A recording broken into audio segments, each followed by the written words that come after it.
and welcome to another episode of The Naked Turner. Today I'm on location at my dear friend Emmanuel Rosenheim's ceramic studio, and I brought him a couple pieces because he had asked me to make something for him for some of his ceramics.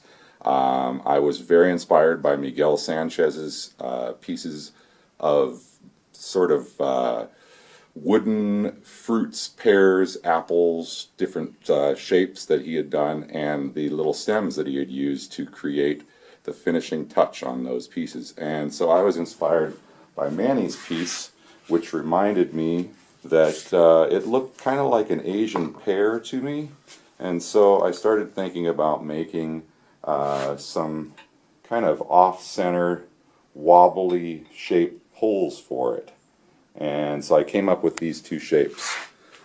Came up with this one here, which is a piece of plum, and it just looks beautiful on top of this blue and green that Manny was able to capture in his kiln. He is a master of glazes and ceramic shapes, as well as art forms, painting, and other mediums. And it was just very inspiring for him to ask me to create something for one of his pieces, because they are truly so gorgeous. You can really see how beautiful this glaze is here. So I have this one here that I turned, and that, like I said, is out of a piece of end grain plum. And then I turned this other sort of off-centered one, and it's hard to tell which one looks best. I kind of like the red against the blue of this piece of redwood that has some really nice old growth tight grain figuring on it, and it's going to be kind of a hard choice for Manny or for me, because he just actually told me that he's going to be giving me this piece. So now I feel not only excited to have had an opportunity to turn a handle for this, or a pull for this lid, but the fact that this will be mine now is even more exciting. So we're going to have to collaborate on which one of these we put on the top, and once we decide, I'll let you know. Alright, it's been about a week since I was over at my friend Emmanuel Rosenheim's house, where he presented me with this lovely piece of ceramic. And I have decided on which one of the poles I'm going to use, and it is going to be the plum, like I thought. And so now I'm going to be setting up to drill out the top. I shortened that down a little to make it more of an appropriate size for this piece. And I'll show you how I'm going to drill this out and mount a stainless screw, a machine screw, to the underside of this, creating a pole for this piece of ceramic. And I'll show you how that goes. Okay, so I'm going to be using this ceramic glass drill bit. I have a couple. Here's another one, just to kind of show you the profile of the tip. These are pieces of carbide that are sharpened in such a manner that they're basically like a spade bit for wood, except that they have a carbide tip that will cut through ceramic and glass. So I'm hoping this goes pretty well. This one is a 1/8 inch bit. Oop, it's out of focus a little. This one's a 1/8 inch bit, and I'll show you how I do that. Okay, so I've applied a little bit of water here, which will help cool that bit so that it doesn't get too hot as I'm drilling.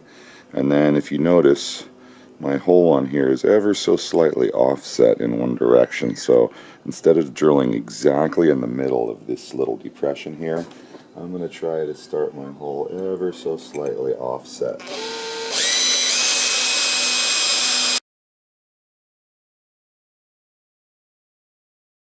Okay, so I'm putting a small backer block underneath this, so that when I punch through I have a backer behind it, and hopefully that'll eliminate any tear out on the back side of ceramic. And I had to switch out my drill because that other drill wasn't working that well.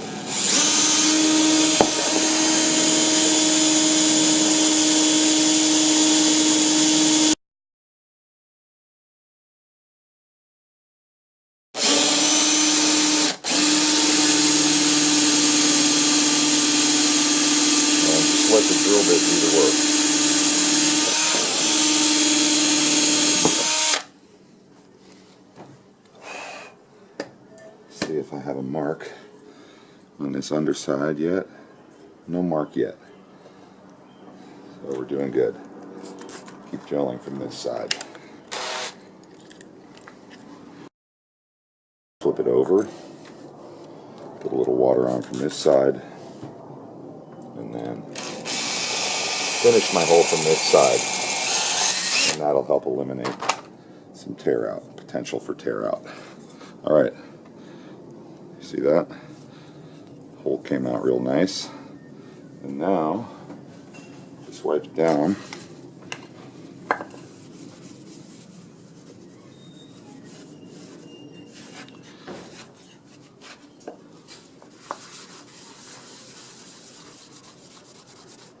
Okay.